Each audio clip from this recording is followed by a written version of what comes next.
Les essentiels du sport, de retour pour une troisième intervention avec Jean Champarneau, le trésorier du rugby club de Lège Cap-Ferré. Alors on a parlé de votre rôle de trésorier.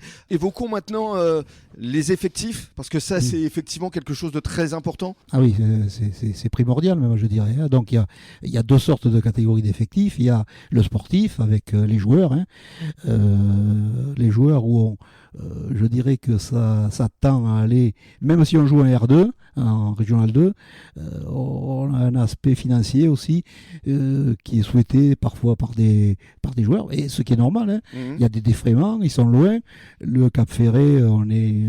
Oui, c'est vrai que vous vous entraînez à Lège, mais que les matchs ont lieu à la Pointe. Voilà, c'est ça. Donc il y a pas loin de 30 km. C'est ça, il y a du transport, il y a des frais, donc les joueurs sont sensibles au fait que quand même ils veulent s'investir sportivement, mais financièrement ça les peine, et ça c'est tout à fait compréhensible. Bon, ça c'est une chose.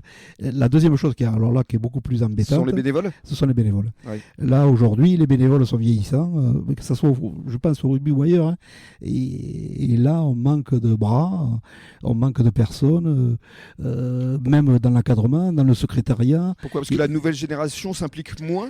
Je dirais que oui, effectivement. Je vais faire un rapprochement avec moi, c'est un peu prétentieux, mais bon, le rugby, il m'a donné, je donne. Je ne sais pas si la nouvelle génération dit je donne. Je ne sais pas. J'ai l'impression qu'ils s'impliquent beaucoup moins dans la vie du club après le sportif. Donc, dans l'encadrement, dans la préparation des repas, enfin dans tout ce qui est tendance, quoi. Donc c'est problématique, et là on a un effectif bénévole qui est vieillissant, et là il faut qu'on aille en quête des parents. Des parents qui viennent nous aider. Enfin, on est à l'écoute de tout ça, quoi. On peut lancer un appel, justement. Profitez-en. Allons-y. Oui. Ben, je dirais que c'est... L'appel du 11 octobre. Ouais, l'appel du 11 octobre. Je dirais que les principaux qui pourraient nous aider, ce sont les parents. Les parents parce que, oui, c'est ça. Parce qu'ils ont... Tous leurs gosses sont dans l'école de rugby. Ils viennent les voir à l'entraînement, les encourager, etc.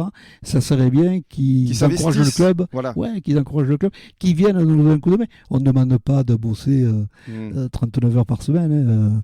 Mais qu'ils s'investissent avant match, après match. Bien sûr, les dimanches, pour l'encadrer les gosses, pour tenir la buvette. Pour préparer, tenir la buvette, tenir les entrées. Voilà, en fait c'est un appel, oui, effectivement, aux parents, et puis à tous ceux qui puissent. On va pas piocher dans les heures de travail. Ils ont des boulots comme tout le monde, mais il y a des horaires quand même. Il y a le samedi, il y a le dimanche, puis il y a des soirs où on a besoin pour la secrétaire, pour lui filer un coup de main, pour les licences, bien sûr, etc. Quoi. Voilà. Bien, merci en tout cas pour votre franc-parler. Je vais donner la parole à Théo, parce que c'est vrai que c'était très intéressant aujourd'hui de découvrir finalement la vie d'un club. Tout à fait, c'est quelque chose qu'il faut mettre en lumière, les bénévoles comme Jean, qui donnent de leur temps et de leur passion. Comme il a dit, le rugby donne, il faut le redonner derrière.